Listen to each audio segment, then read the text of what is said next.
వ్యాసం వ్యాసకరం వందే మునిం నారాయణం స్వయం. యతః ప్రాప్తకృపా లోకా లోకా ముక్తా కలేర్గ్రహాత్. యస్య తుండాచ్యుతశ్చ్యుతో రాజతేయం రసాత్మకః. తమచ్యుతకథా కుంజే సుకూజంతం శుకం భజే. శ్రీధరం శ్రీధరం వందే శ్రీధరైకపరాయణం. శ్రీధరం శ్రీధరం వందే శ్రీధరైకపరాయణం. యస్యైవ శ్రీప్రసాదేన శ్రీధరేయం కృతిః కృతా. రాధాభక్తిర్హరేర్జ్ఞానం తాభ్యాం యా చ సమన్వితా. తాం శ్రీభాగవతీం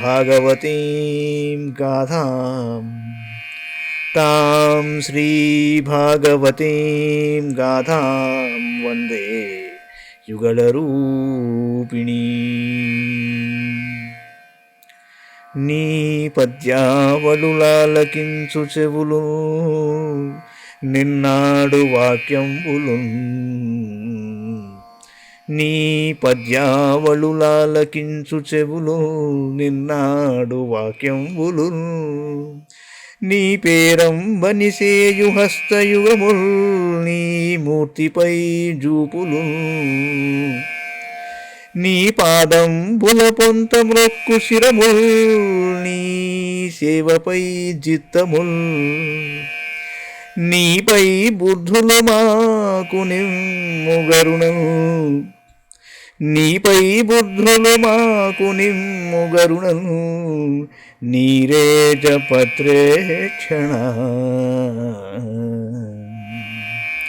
నీరేజ పత్రేక్షణ.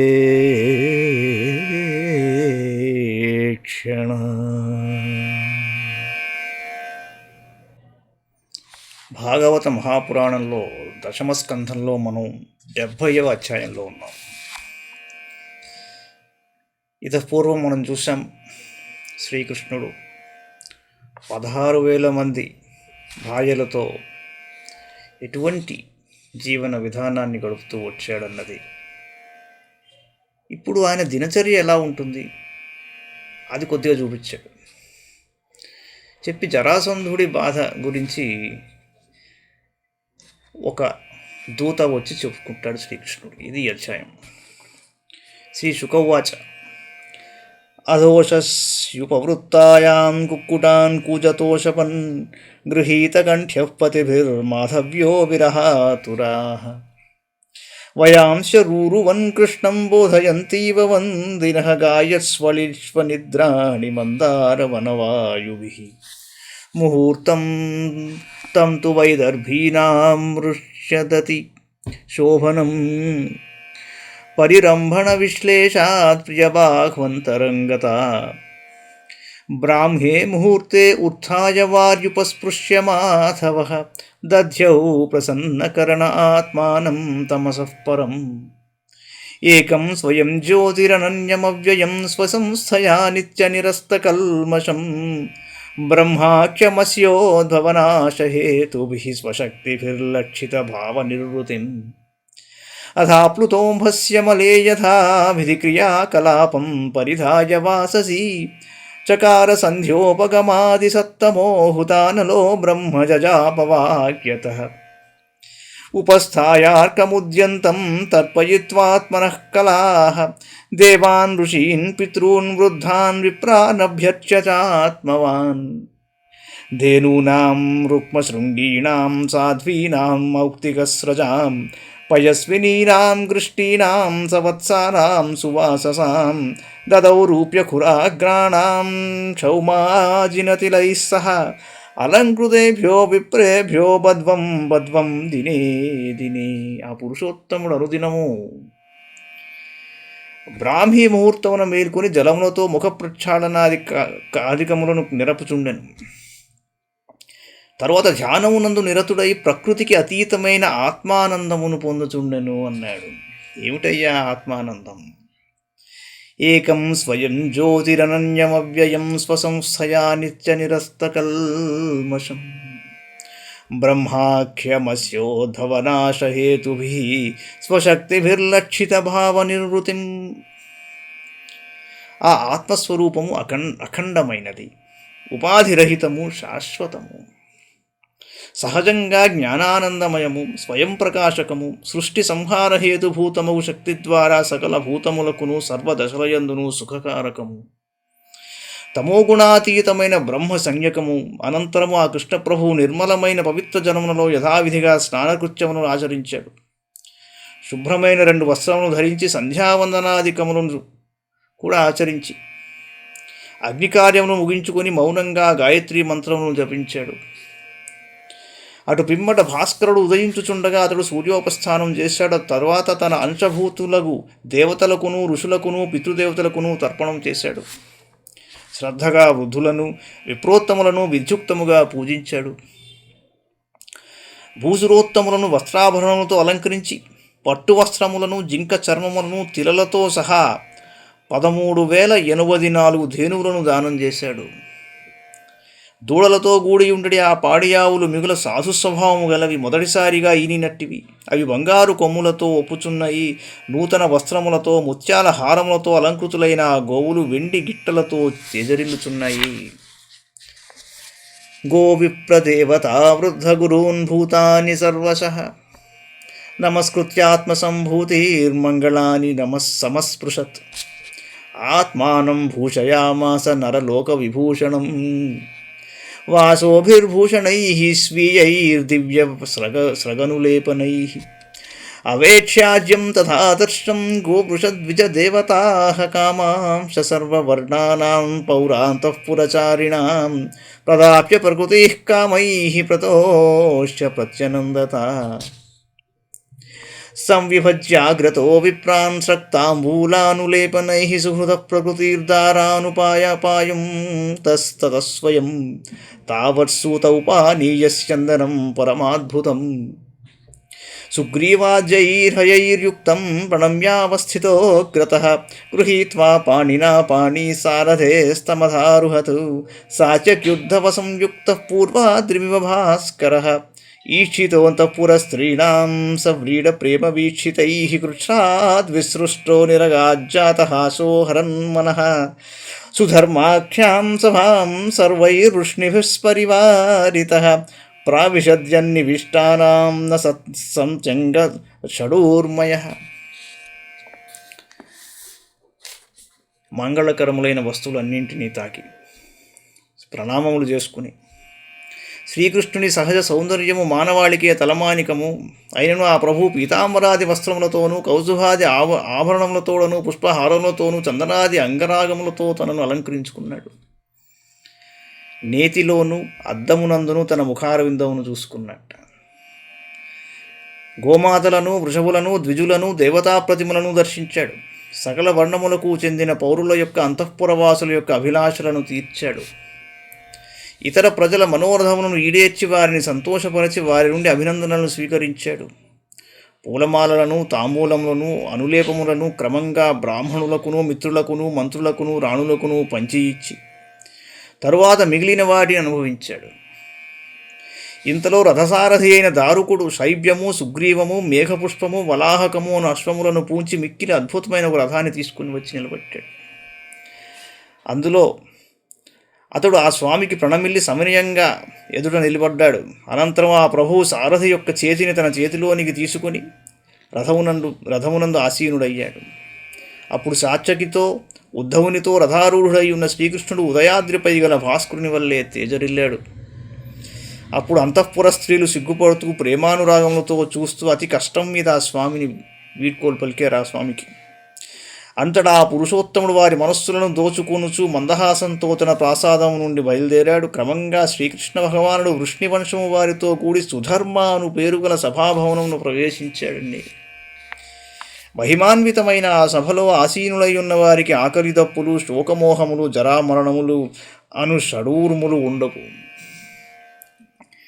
తత్రోపవిష్టః పరమాసనే విభుః బభౌ స్వభాసా కకుభో వభాసయన్ వృతోర్నృసింహైర్యదుభిర్యుదూత్తమోర్యథోడురాజో దివి తారకాగణైః తత్రోపమంత్రిణో రాజన్నానాహాస్యరసైర్విభుం ఉపదస్థుర్నటాచార్యా నర్తక్యస్తాండవైః పృథక్ మృదంగవీణామురజవేణుతాళధరస్వనైః నఋతుర్జగుస్తుష్టువుశ్చ సూతమాగధవందినః తత్రాహుర్బ్రాహ్మణాః కేచిదాసీనా బ్రహ్మవాదినः పూర్వేషాం పుణ్యయశసాం రాజ్ఞాం చాకథయన్ కథాః తత్రైకః పురుషో రాజన్నాగతో పూర్వదర్శనः విజ్ఞాపితో భగవతే ప్రతిహారైః ప్రవేశితः స నమస్కృత్య కృష్ణాయ పరేశాయ కృతాంజలిః రాజ్ఞామావేదయద్దుఃఖం జరాసంధనిరోధజం ఏ చ దిగ్విజయే తస్య సన్నతిం న యుయునృపాః ప్రసహ్య రుద్ధాస్తేనాసన్నయుతే ద్వే గిరివ్రజే కృష్ణ కృష్ణ ప్రమేయాత్మన్ ప్రపన్నభయభంజన వయం త్వాం శరణం యామో భవభీతాః పృథగ్ధియః. ఆ సభలో విదూషకులు ఉన్నారు. హాస్యభరితంగా చక్కగా వాళ్ళందరూ మనోరంజకంగా ప్రవర్తిస్తున్నారు, కథలు చెబుతున్నారు, నాటకాలు ప్రదర్శిస్తున్నారు.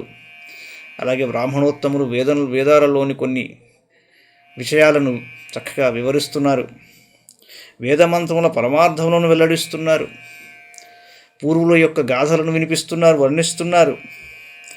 ఈ లోపల ఒక ఆయన వచ్చాడండి అని విన్నపం చేసుకున్నారు, ఆయన్ని ప్రవేశపెట్టమన్నారు. ఆయన వచ్చాడు.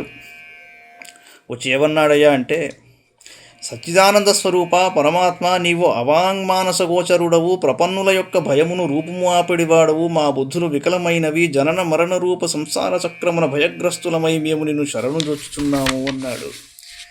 లోకో వికర్మ నిరతః కుశలే ప్రమత్తః కర్మణ్యయం త్వదుదితే భవదర్చనే స్వే యస్తావదస్య బలవానిహ జీవితాశాం సద్యశ్చిన్నత్య నిమిషాయ నమోస్తు తస్మై.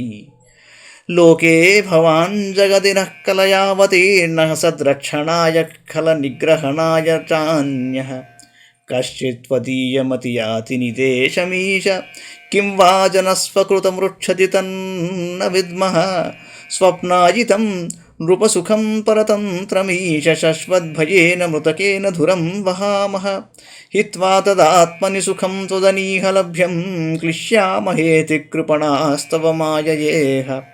తన్నో భవాన్ ప్రణతశోకహరాంఘ్రియుగ్మో బద్ధాన్ వియుంష్మగధాహ్వయకర్మపాశాత్ యో భూభుజో యుతమతంగజ వీర్యమేకో బిభ్రద్రురోధ భవనే మృగరాడివావీః. ఈ రాజ్యాధికార సుఖములు ప్రారబ్ధ కర్మలను బట్టి ప్రాప్తిస్తూ ఉన్నాయి. ఇవి విషయ సుఖములతో కూడుకున్నవి. వాస్తవముగా ఇవి స్వప్న సుఖముల వలె అనిత్యములు, తుచ్చములు.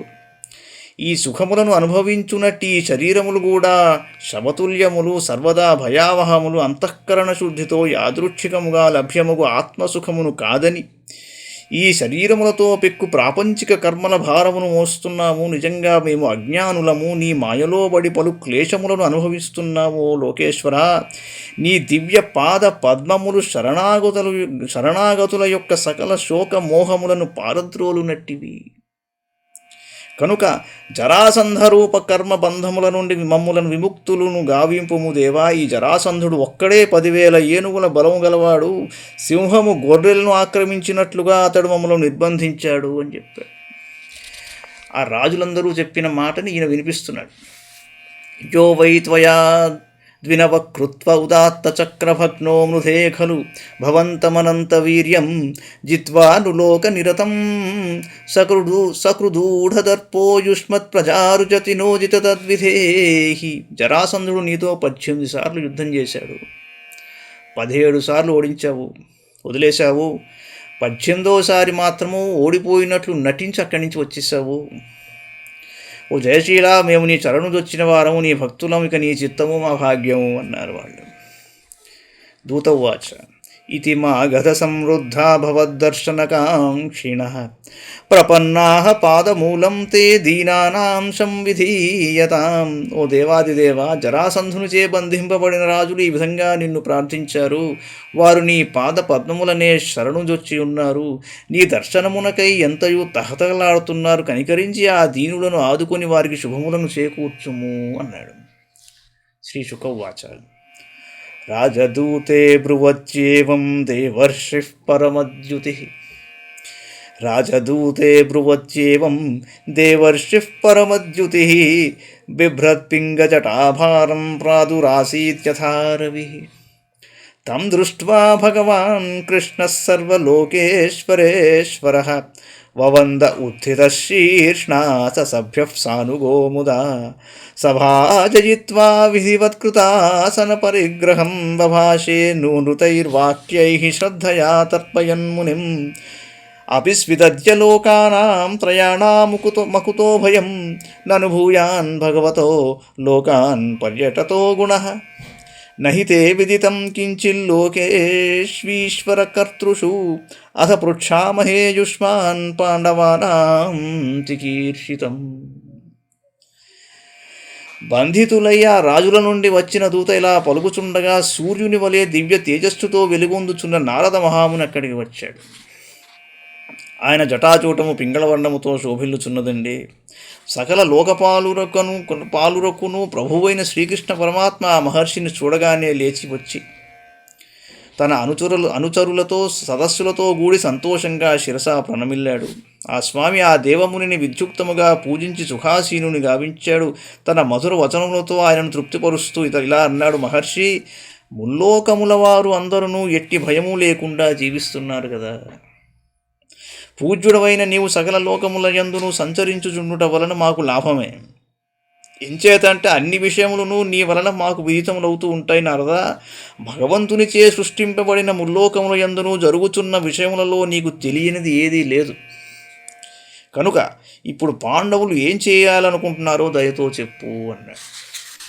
ఏంటంటే జరాసంధుని వధించడం అన్నది రాజసూయానికి ఉన్న ఒక అనుబంధం దానికి ఉన్నది.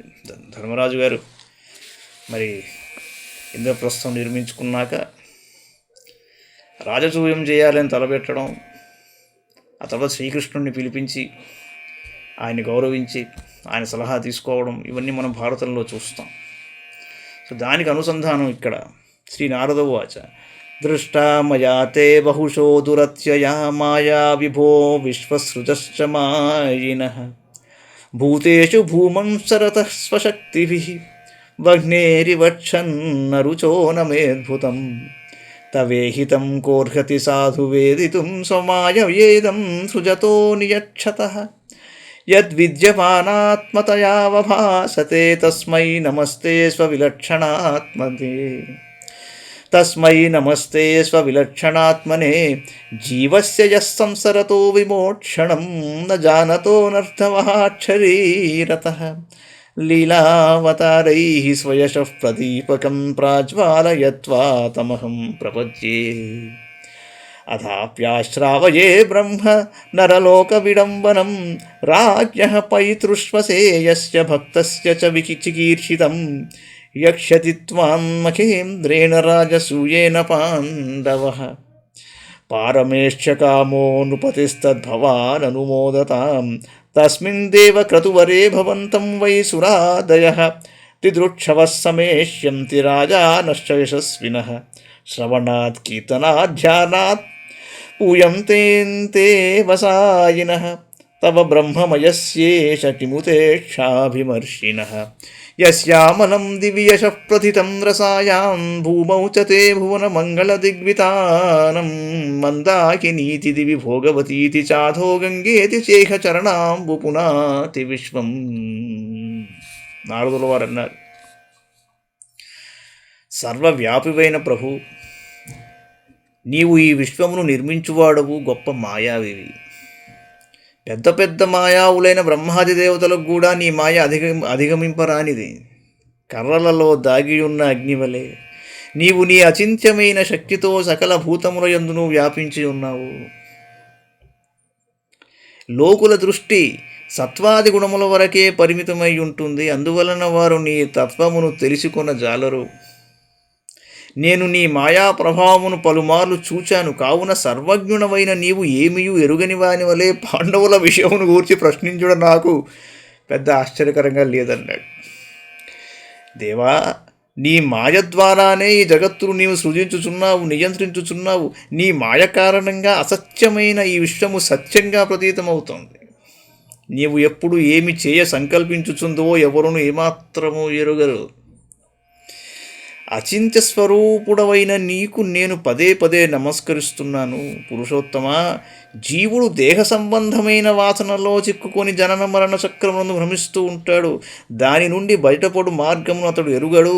వాస్తవంగా నీవు జీవుల హితము కొరకే వివిధములకు అవతారమును దాల్చుచూ నీ లీలను ప్రదర్శించుట ద్వారా నీ కీర్తియను దీపమును వెలిగించుచున్నావు.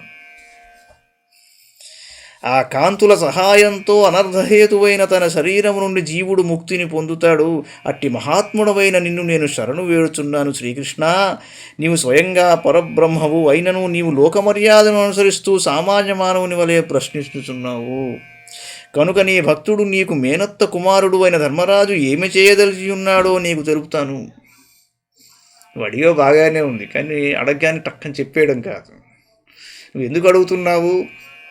ఏ లోక మర్యాదను అనుసరించి అడుగుతున్నావు? నన్నెందుకు అడుగుతున్నావు? ఇవన్నీ కూడా ఆయన చెప్పుకుని మనవి చేసుకుని వినయంగా నేనెవరయ్యా, నువ్వెవరు అని చెప్పుకుని, ఓ పరమపురుష, యుధిష్ఠిరునకు ఎట్టి ఐహికవాంఛలునూ లేవు. అతడు మోక్షకాంక్షతో యజ్ఞములలో శ్రేష్టమైన రాజసూయ యాగం ద్వారా నిన్ను పూజించాలనుకుంటున్నాడు. కనుక నీవు దయతో ఆయన యొక్క అభిలాషను ఆమోదింపనగును. ఆ మహాయజ్ఞ సమయమున నిన్ను దర్శించుటకై బ్రహ్మేంద్రాది దేవతలను సుప్రసిద్ధులైన రాజులను అక్కడికి వస్తారు. ఓ సర్వేశ్వర దేవా, నీవు సాక్షాత్తుగా సచ్చిదానంద పరబ్రహ్మవు. నీ వృత్తాంతములను వినుట వలనను, కీర్తించుట వలనను, నిన్ను ధ్యానించుట వలనను అందరూ పునీతులవుతున్నారు. ఇంక నిన్ను ప్రత్యక్షంగా దర్శించి స్పృశించు వారి విషయం ఏం చెబుతాము అన్నాడు. త్రిలోకములకును కళ్యాణప్రదుడు అయిన ఓ పరమేశ్వర, నీ నిర్మల యశస్సు ముల్లోకముల యందును దిగంతముల వరకును వ్యాపించి ఉన్నది. నీ పాదాంబుజముల నుండి ఉద్భవించిన పవిత్ర జలమును స్వర్గమునందు మందాకిని అని, పాతాళలోకంలో భోగవతి అని, భూలోకమున గంగా అని పిలువబడుతూ సమస్త విశ్వమును పునీతమనరుస్తున్నాయి అన్నాడు నారదుడు. శ్రీ శుకౌవాచ. ఇక చాలా చక్కగా నువ్వెవరూ మహానుభావుడు, నువ్వు పరమాత్మవి అని చెబుతూనే ధర్మరాజు గారు రాజసూయానికి నిన్ను పిలవాలనుకుంటున్నాడన్నమాట చెప్పేశాడు. శ్రీ శుకౌవాచ. తత్తేష్వాత్మపక్షేష్వగృహ్ణత్సు విజిగీషయా వాచఃపేషైః స్మయన్ నృత్యముద్ధవం ప్రాహ కేశవ. ఒక్కసారి ఉద్ధవుడి వైపు చూశాడు శ్రీకృష్ణుడు. చూసి ఇలా అన్నాడు శ్రీ భగవానువాచ. త్వం హినః పరమం చక్షుః సుహృన్మంత్రార్థతత్వవిత్ తథాత్ర బ్రూహ్యనుష్ఠేయం శ్రద్దధ్మః కరవామతత్ ఇత్యుపామంత్రితో భర్త్రా సర్వజ్ఞేనాపి ముగ్ధవతు నిదేశం శిరసాధాయ ఉద్ధవ ప్రత్యభాషత. ఉద్ధవుడి వైపు చూసి ఉన్నాడయ్యా అంటే, ఉద్ధవా, నీవు మాకు సుహృతుడవు, హితైషివి, గట్టి ఆలోచనాపరుడవు, కర్తవ్యమును బాగా ఎరిగినవాడవు. ఇప్పుడు మనం చేయవలసిన కార్యం ఏమిటో చెప్పు అన్నాడు. రాజధర్మంలో ఏమిటయ్యా అంటే, ఒకళ్ళు వచ్చి ఒకటి చెప్పారు, ఒకడు విన్నారు, మనకి ఇలా అనిపించింది, వెంటనే పద అని అన్నారు. ఇలా చెయ్యాలి అని నువ్వు నిర్ణయించుకున్నా, సంకల్పించుకున్నా కూడా అక్కడ ఉన్న గొప్పవాళ్ళని, మంత్రులని ఉద్దేశించి మాట్లాడి వాళ్ళు ఏం చెబుతున్నారో కూడా విని ఆ తరువాత నిర్ణయం తీసుకుని చెయ్యాలి.